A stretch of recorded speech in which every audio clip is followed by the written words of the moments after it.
Supreme court কোথাও মানুষের জন্য এখন ন্যায় বিচার অবশিষ্ট নেই।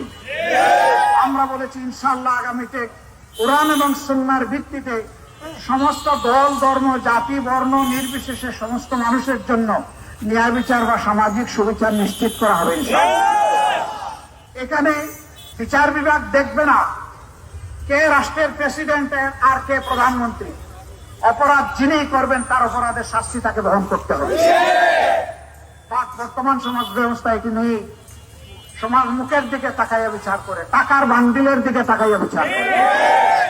সবাই না হলেও বেশিরভাগ ক্ষেত্রে আমাদের বিচার ব্যবস্থা একেবারে পচে গিয়েছে।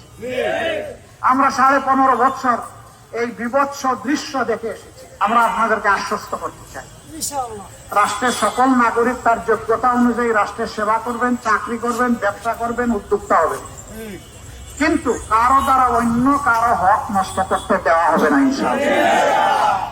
যার হক তার হাতে ফিরিয়ে দিতেই হবে। তিনি যে পর্যায়ের মানুষ হন তাকে জবাবদিহিতার আওতায় আনা হবে।